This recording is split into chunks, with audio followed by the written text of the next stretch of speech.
수많은 미얀마 군인들이 음악에 맞춰 서로 물을 뿌리며 춤을 추고 있습니다. 이 미얀마 사관 생도들은 미얀마 최대 축제인 전통설 띵잔 연휴를 맞이해 물축제를 즐기며 음악에 몸을 맡기고 있습니다. 4월은 동남아시아 우기로 매우 덥고 습하기 때문에 동남아 국가들 대부분이 물축제를 즐기고 있습니다. 태국은 4월 13일부터 15일까지 송크란 축제라고 해서 모두가 거리로 나와 서로 물을 뿌리며 행진하고 더위를 날려보내고 있습니다. 하지만 최근 동남아 지역에서 코로나가 일파만파 빠른 속도로 재확산하면서 물축제를 전면 금지시켰습니다. 더군다나 군부의 유혈 진압으로 700명 이상의 무고한 목숨이 희생된 미얀마에서 축제는 감히 상상조차 할 수 없었던 상황이었는데요. 미얀마 군부는 우리의 상상을 초월해버리는 행동들을 보여주고 있습니다. 최근 미얀마 현지 매체 이라와디는 만달레이의 한 사관학교에서 전날 생도들이 띵잔 축제를 즐기는 영상을 공개했습니다. 약 1분가량의 이 영상에서는 시끄러운 음악이 울려 퍼졌고 수백 명의 생도들은 화려한 색의 옷을 입고 손을 위아래로 흔들고 점프하며 춤을 추고 있습니다. 이들의 주변에는 호스와 물총 등으로 이들에게 물을 뿌리고 있었는데요. 현지 매체 이라와디는 2월 쿠데타 이후 숨진 수백 명의 시민들의 희생을 존중하는 의미에서 다른 곳에서는 시민들이 축제를 벌이는 것을 거부했다 보도했고, 최근 결성된 민주진영 미얀마 임시정부 연방의회 대표위원회는 해당 영상을 공유하면서 이렇게 말했습니다. 미얀마 국민들은 공포 속에 하루하루를 살아가고 있는데 군인들은 띵잔 축제나 즐기고 있다. 불법적인 미얀마 군부는 미얀마를 침략한 외국 군대에 더 가깝다. 그들은 명백히 자신들이 만든 코로나19 규칙도 신경 쓰지 않고 있다 라고 말이죠. 이 사실이 전 세계로 퍼져나가자 미얀마 군부는 더 충격적인 일을 꾸몄습니다. 반인륜적인 만행을 저지르고 물파티나 즐기고 있다는 사실이 공개된 것이 치명적이었는지 군부 방송을 통해 거짓 뉴스를 퍼뜨리기 시작했습니다. 미얀마 군부 방송은 양곤 중심과 반쿠데타 집 모습을 마치 이들이 띵잔 축제를 즐기고 있는 것처럼 거짓으로 전했습니다. 심지어 군부 방송은 몇 년 전 행사 영상을 방송에 내보내며 미얀마 국민들이 올해 거리에서 물축제를 즐기고 있다고까지 보도했습니다. 군부의 이 같은 거짓 뉴스는 쿠데타 이후 대학살로 쏟아지고 있는 전 세계로부터의 비난을 잠재우는 동시에 현재 미얀마에는 아무런 문제도 없다고 주장하기 위한 속내로 해석되고 있습니다. 이보다 더 충격적인 사실도 밝혀졌습니다. 미얀마 군부 쿠데타 규탄 시위를 이끌던 20대 청년이 체포된 뒤에 고문당한 모습이 공개되면서 세계에 충격을 주었습니다. 현지 언론 이라와디는 이틀 전 미얀마 군부의 쿠데타 규탄 시위를 이끌던 20대 청년이 체포된 뒤에 심하게 맞은 듯한 모습의 사진이 확산하고 있다고 보도했습니다. 이라와디에 따르면 미얀마 청년 웨이모 나잉은 지난 15일 오토바이를 탄 채 시위를 벌이다가 갑자기 돌진한 민간 차량과 충돌했고, 길바닥에 쓰러져 있는 이 청년은 미얀마 군인들이 어디론가 끌고 갔습니다. 이후 그는 미얀마군 북수사령부 건물에 구금된 것으로 알려졌습니다. 웨이모 나잉의 친구들은 사진에 나온 복장과 얼굴을 보고는 사진 속 인물이 그가 맞다고 확인했는데요. 두 손이 뒤로 묶인 채 얼굴 곳곳에 피멍 자국이 선명했고 체포 후 심하게 구타를 당한 것으로 알려졌습니다. 현지 언론에 따르면 미얀마 군부는 웨이모 나잉을 경관 살해 및 절도, 선동 혐의를 씌워 구금했기 때문에 웨이모 나잉의 가족과 친구들은 매우 불안해하고 있습니다. 미얀마 군부가 이렇게 미얀마 민주주의 시위를 이끈 이들을 숨지게 만든 전력이 있기 때문입니다. 미얀마 군부의 첫 체포 리스트 2월 1일 새벽 4시 55분부터 시작된 미얀마 군부의 쿠데타는 총 7명을 동시다발적으로 체포하면서 시작됐습니다. 아웅산 수치 여사를 포함해서 미얀마 군부를 비판하고 민주주의를 외쳐온 230만 팔로워를 둔 미얀마의 대표적인 베스트셀러 작가 판셀로도 미얀마 군부의 첫 체포 리스트에 있었습니다. 아웅산 수치 여사를 제외하면 7명의 체포 리스트 중에서 유일한 여성인데요. 바로 미얀마 대표 베스트셀러 작가 판셀로가 최근 또 충격적인 폭탄 발표를 하게 됩니다. 군부는 그녀의 통장 거래를 차단하고 모든 재산을 압류하며 숨통을 조이고 있습니다. 판셀로 작가는 나는 매일 두려움에 떨고 있습니다. 어디를 가든지 가장 먼저 안전을 걱정해야 합니다. 이 때문에 나의 가족까지 버리고 떠나야만 했습니다. 미얀마 시위에 참여한 시민들 중 다친 이들은 치료만 하면 나아질 수 있는데 군부가 치료를 하지 못하게 하고 있습니다. 그래서 사망하는 사람들이 너무 많아요. 의료진 군부진이 다친 사람을 구하러 가면 총으로 쏘는 상황이 벌어지고 있습니다. 만약 제가 잡히게 되면 군부 독재 앞에 무릎 꿇지 않고 스스로 목숨을 끊을 것입니다. 그들은 총으로 국민들을 쏘고 협박하는 하나의 테러 집단에 불과하고 한 나라의 정부가 될 수 없습니다. 아무리 힘들고 절망적이어도 이 싸움에서 이길 거라는 믿음은 사라지지 않을 것입니다. 외쳤습니다. 자, 그런데 미얀마 군부의 최고 사령관 훌라잉이 승부수를 띄웠습니다. 오는 24일 인도네시아 자카르타에서 열리는 아세안 정상회의에 참석하겠다는 파격적인 발표를 한 것인데요. 아세안은 인도네시아, 말레이시아, 미얀마, 싱가포르, 베트남 등 동남아시아 핵심 10개국의 모임으로 10개국 정상들은 자카르타에서 미얀마 사태를 논의할 예정입니다. 영국 로이터 통신에 따르면 태국 외무부 대변인은 오늘 기자들에게 몇몇 정상들의 미얀마의 미나웅 훌라잉의 아세안 회의에 참석할 것이라고 밝혔다. 보도했습니다. 민주진영과 소수민족들이 연합해 출범시킨 국민통합정부는 국제사회가 자신들을 미얀마의 합법정부로 인정해야 한다면서 이번 아세안 회의를 앞두고 아세안은 살인자 우두머리를 초대해서는 안 된다 라고 밝혔습니다. 아웅 훌라잉 미얀마 군부 최고사령관이 이번에 아세안 정상회의의 모습을 드러내는 것은 주변국들을 설득시켜 쿠데타로 얻은 자신의 위치를 확고히 하려는 것입니다. 자, 그런데 놀랍게도 한국이 미얀마 군부의 이 작전을 한방에 날려버리며 미얀마 국민들의 환호를 받고 있습니다. 아세안에서 가장 강력한 영향력을 행사하고 있는 국가는 바로 동남아 GDP 1위인 인도네시아와 2위 태국입니다.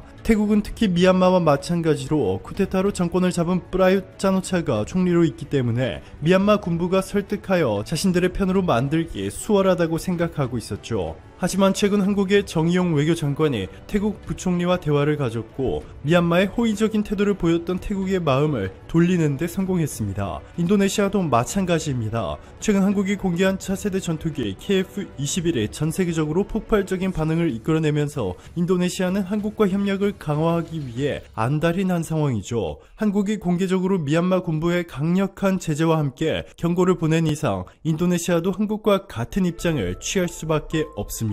즉 한국 때문에 미얀마 군부의 마지막 희망이 완전히 사라지게 된 셈이죠. 미얀마 군부와의 사업을 손절하고 몽골에서 초대박을 터뜨린 한국 기업도 주목받고 있습니다. 7억 달러 규모의 미얀마 가스복합 발전소 프로젝트를 중단한 한국의 중소기업이 몽골에서 총 사업비 22조 원 규모의 프로젝트를 따냈습니다. 몽골에서 발전소를 건설하고 여기서 생산된 전기를 다시 중국에 판매하는 합작 사업인데 정시우 BKB 회장은 몽골 정부로부터 6600메가와트 규모 볼롤주틴 석탄 화력 발전소 건립 사업에 대해 최종 승인을 받았다 밝혔습니다. 최근 미얀마 시민들 사이에서 가장 유행되고 있는 말은 바로 이겁니다. 이번 쿠데타에 우리가 이기면 한국이 되고 지면 북한이 된다. 민주화에 성공한 한국의 역사가 저희에겐 희망입니다. 오늘도 감사합니다. 최고로 멋진 하루 보내시길 바랄게요. 안녕하세요, 트래블티브. 오늘은 일본 현지인들이 도쿄올림픽에 오지 말라는 충격적인 이유라는 주제로 얘기해보겠습니다. 도쿄올림픽이 이제 1년도 채 안 남은 상황에 일본에 거주하는 일부 사람들이 도쿄올림픽에는 오지 않는 게 좋다는 의견을 제시하고 있습니다. 일부 현지인들은 굳이 왜 오냐는 이야기를 하면서 TV로 보는 게 편하고 즐거울 것이라는 겁니다. 또한 이것은 개인의 생각이 아니고 일본 현지의 전문가들조차 우려하는 바로 여러가지 의미하는 바가 큰 것 같습니다. 우선 동일본 대지진 시 후쿠시마 원전이 폭발 후 방사능 관리구역으로 지정돼야 하는 면적은 1만 평방킬로미터로 도쿄의 일부까지도 포함되는 정도입니다. 많은 전문가들은 방사능 낙지는 그보다 멀리 날아가지만 최소한의 관리구역으로 지정해야 하는 게 그렇다는 것입니다.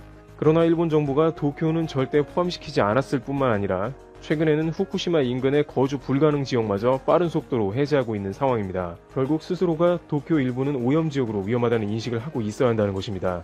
특히 방사능 위험물질인 세슘 137과 같이 인체에 치명적인 물질이 여전히 토양 및 공기, 물 등에 섞여 있었고 실제로 그러한 입자가 육안으로 봤을 때도 확인이 될 정도로 아직 제거가 전혀 안 된 상태라는 것입니다. 일본 트위터 등에는 도쿄 내 공원에 토양 방사능 오염지도 게시물이 있는데 공원 내에서도 기준치인 4만 베크렐 이상이 측정되고 있다는 자료가 공유되고 있습니다. 일본 네티즌조차 도쿄올림픽에 열릴 수 있냐는 의문을 던지는 댓글이 많을 정도로 심각성을 보여주고 있습니다. 그렇다면 여기서 한 가지, 왜 일본 정부에서는 방사능 관리 지역을 후쿠시마 원전의 반경 20km 이하로 제한을 했는지 궁금증이 생기는데요. 현지에서는 정부가 도쿄 일부가 포함되기 때문에 수도의 기능을 잃는 것은 절대 안 된다는 방침이라는 겁니다. 도쿄는 모든 것의 중심이기 때문에 안전하다는 인식을 심어야 한다는 것이죠. 또한 만약 1만 평방킬로미터로 방사능 관리구역을 넓힌다면 일본이 남과 북으로 나눠져 사실상 경제가 마비되는 최악의 상황이 연출된다는 것입니다. 관리지역 확대 시에 도쿄 일부도 포함되지만 일본의 허리 부분이 거의 다 포함되어 아래 위로 양분되는 상황이 나오는 것입니다. 또한 일부 올림픽 경기장 주변에 오염토가 여전히 방치되어 있는 것도 문제입니다. 후쿠시마 야구 경기장 근처에는 제염 작업을 해놓은 검은색 포대로 거대하게 쌓아놓은 제염토가 그대로 방치되어 있다고 전해집니다. 이곳에서 한국 선수단이 야구 경기 등을 치러야 합니다.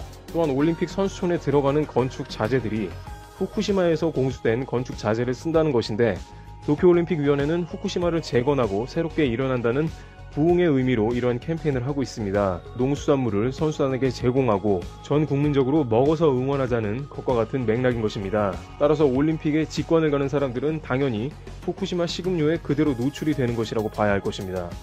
오노다로 외무상도 한국에서 750만 명이 와서 후쿠시마 농수산물을 먹어주고 있기 때문에 WTO에서 일본에서 패소한 게 그렇게 큰 지장은 없다는 말을 한 것으로 봐서 굳이 도쿄올림픽뿐만 아니라 현재의 여행객들도 상당한 그러한 위험에 노출되어 있는 것이죠. 특히 후쿠시마는 쌀을 대량 생산하는 지역으로 일각에서는 일본 내 편의점 및 프랜차이즈 식당에서 값이 싸니 대량으로 구매해가고 있다는 의견도 제시되었습니다. 도쿄올림픽을 1년 앞두고 현지인들은 올림픽에 오는 것에 대해 신중하라는 메시지를 전하고 있습니다. 트리블티브 여기서 마치겠습니다. 감사합니다. 안녕하세요. 즐거운 라디오입니다. 자, 오늘은 삼성전자의 공정 실력이 나날이 늘고 있다고 하는데 그 소식 여러분들과 함께 한번 알아보도록 하겠습니다. 최근 삼성전자에게 아주 큰 호재가 있었습니다. 바로 이제는 여러분들도 아시겠지만 제가 작년부터 말씀드려왔죠. 엔비디아가 TSMC와의 여러가지 문제, 그리고 TSMC와 AMD와의 관계, 그리고 추가적으로 삼성전자의 공정, 그리고 생산 능력 등을 바탕으로 삼성전자가 올해 분명 엔비디아를 수주할 거라고 제가 흐름상 이야기를 드렸었고, 그리고 결국 올해 9월 정식적으로 엔비디아 제품 수주와 관련된 소식을 엔비디아가 직접 RTX 시리즈를 공개하면서 공정을 어디서 사용하고, 그게 바로 삼성전자죠, 이렇게 발표를 했고 공식화되었죠. 그런데 이 RTX와 관련해서 최근 엔비디아가 전세계 고객들에게 사과를 한 이슈가 있었습니다. 바로 한밤의 대란 지포스 RTX 3080이 10분도 안 돼서 전 세계적으로 솔드아웃, 즉 매진이 되어버린 것입니다. 대부분의 쇼핑몰에서 빠르면 수초, 길면 수분 내로 매진이 되어버린 것인데, 그 이유는 바로 지포스 RTX 시리즈가 이전 세대와 비슷한 가격임에도 불구하고 월등한 성능 향상을 보여줄 것이라는 기대감을 받아왔는데, 이 기대감이 실제 사실이 되어버렸기 때문이에요.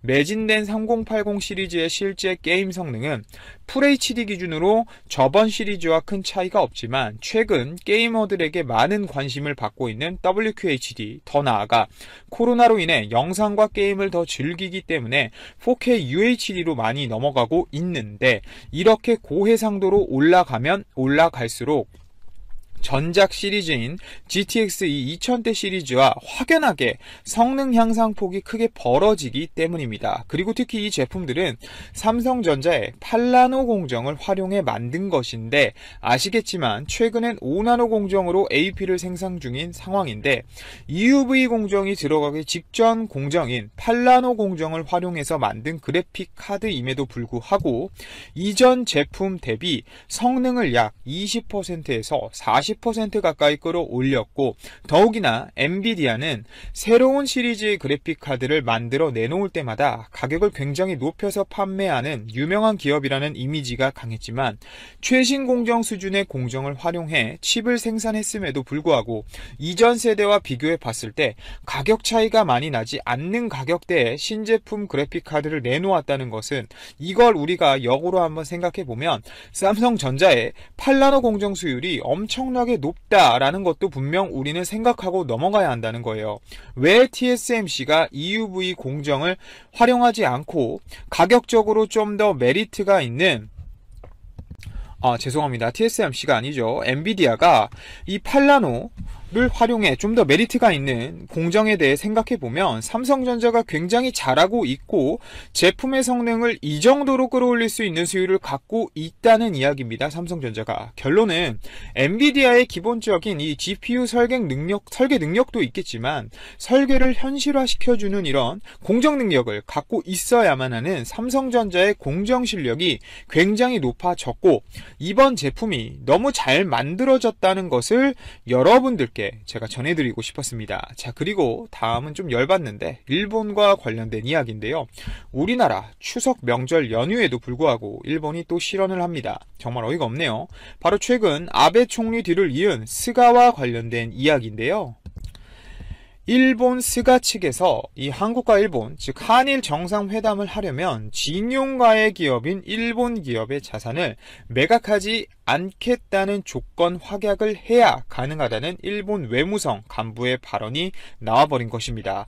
30일 교도통신은 외무성 간부가 기자단에 스가 총리의 한중일 정상회담 참석 문제에 대해서 언제 이 일본 기업 자산이 현금화되더라도 이상하지 않은 상황에서 이 스가 총리가 한국을 방문하는 것은 말이 안 된다라고 밝혔는데요. 하지만 현재 한국 정부는 올 연말 개최를 목표로 서울에서 한국, 중국, 일본 정상회담 개최를 추진 중인데 이런 약속을 하지 않으면 스가 요시히데 일본 총리가 한국을 방문하지 않을 것이란 얘기죠. 그럼 우리나라도 일본 빼고 중국이랑 일본 어떻게 대응할지 중국과 협의하면 되겠네요. 개인적으로 중국, 일본 다 좋아하는 건 아니지만 일본의 이런 모습을 또 보면 일본도 진짜 아니다 싶을 정도로 행동을 하는 경우가 정말 많은 것 같습니다. 방한 후 현금화가 진행된다면 스가 총리로서도 물론 정치적 부담이 따를 수밖에 없다는 것이 바로 일본이 가져갈 부담인데, 자, 방안을 지렛대로 한국 정부의 양보를 이끌어내려는 의도도 엿보이는 것이죠. 하지만 일주일 정도 전만 해도 스가 총리가 총리 당선 확정이 되고 우리나라와의 전화회담에서 한일 관계가 매우 엄중하다, 이런 양국 관계를 그대로 방치해서는 안 된다라고 얘기했고, 아베 전 총리와는 조금 다르게 우리나라 즉 한국과의 관계를 조금은 격상시킨 어조로 얘기해서 화제가 되었는데요. 하지만 결국 앞모습과 뒷모습은 다른 것이죠. 양국 관계 개선의 계기를 한국 측이 지속적으로 제시해라, 만들어달라라고 입장을 전달하고 있는데, 결국 징용배상 문제와 관련해서는 일본이 할 일은 다 했고 한국이 이제 해법을 제시해라라는 마인드로 계속 나오고 있는 겁니다. 결국 그 본질 자체, 일본이 말하고자 하는 것에는 전혀 변함이 없다는 것을 저는 말씀드리고 싶네요. 아마도 지난해 한중일 정상회담 당시 한일 정상회담이 성사되기까지 상당한 진통이 있었던 것처럼 올해 한일 정상이 마주하는 데에는 그 이상의 외교 노력과 신경전이 펼쳐질 것으로 보입니다. 지난해 정상회담에 앞서서는 한일 군사정보보호협정이죠. 지소미아 연장과 일본의 수출규제 철회 연계 협상이 있었고 여기에 문희상 의장까지 가가지고 의회 외교까지 가서 했었죠. 올해는 징용 피해자들의 한국 내 일본 기업의 자산 매각 움직임이 더해지면서 사실상 양국 관계가 작년보다 더욱 어려운 상황으로 치닫고 있습니다. 하지만 이런 상황에서 우리나라 반응이 일본이 생각한 방향과 전혀 다르게 돌아가고 있는데요. 바로 이재명 경기도지사의 발언이 화제가 되고 있기 때문입니다. 이재명 경기도지사가 1일 법적으로나 국민 감정으로나 수용 불가능한 조건을 내세우는 것을 보니 일본 스가 요시히데 총리가 방한할 일은 없을 것 같다라고 강력하게 말해버린 것인데요. 좀 웃기죠? 이재명 경기도지사는 이날 페이스북에 올린 글에서 명확한 삼권 분립으로 정치의 사법 개입이 금지된 대한민국은 정치의 사법 판결 개입은 불법이고 상식적으로 있을 수 없는 일이기 때문에 일본의 징용 판결에 대한 정치 개입 요구를 이해할 수도 수용할 수도 없다며 이렇게 강력하게 밝혔습니다. 이재명 도지사의 이 발언은 일제 강제동원 배상 소송과 관련 한국이 피고인 일본 기업 자산을 매각하지 않는다고 약속해야 스가 총리가 방한할 수 있다고 있다고 한 일본 관리의 언급에 대한 반응인 것이죠. 하지만 자신의 대선 경쟁자인 더불어민주당 이낙연 총리가 스가 총리 취임을 계기로 일본의 국운이 상승하고 한일 관계가 개선되길 바란다며 얼어붙은 한일 관계 개선 기대감을 피력한 것과는 좀 상반된 어조이기도 합니다. 이재명 도지사는 또 일본이 아무리 부인해도 침략과 잔혹한 인권 침해의 역사는 대한민국의 역사적 진실이자 현실이라며 진정한 화해를 위한 사과는 피해자가 용서하고 그만하라 할 때까지 진심으로 하는 것이지 옛다, 사과, 여기 있다 라고 쉽게 끝낼 수 있는 것이 아니다 라고 밝혔습니다. 아시겠지만 제 채널이 정치 얘기를 하는 채널은 아닙니다만 아무래도 일본 수출 규제나 스가의 이런 행동을 말하기 위해선 당장 이런 얘기를 좀 해드릴 수밖에 없다는 점은 죄송스럽지만 양해 부탁드립니다. 어찌되었건 일본 측이 정치경제 분리 원칙을 어기고 한국을 공격한 일본의 수출 규제는 분명 한국엔 기술 독립의 의지와 기회를 줬지만 일본 기업의 발등을 찍은 것은 사실이고 일본과 한국은 복잡하고 미묘한 역사적, 국제 정치학적 외교, 군사적 경제, 사회적 문제들을 해결하기 위해 정치 외교와 경제 사회 분리, 사회 존중과 이해라는 큰 원칙을 꼭 지켜야 할 것 같습니다. 그것도 우리나라가 먼저가 아니고 일본이 먼저 말이죠. 오늘도 제 방송을 들어주셔서 진심으로 감사드리고 이만 방송 마치도록 하겠습니다. 방송이 도움이 되셨다면 좋아요, 알람, 구독, 댓글 한 번씩 꼭 부탁드립니다. 감사합니다.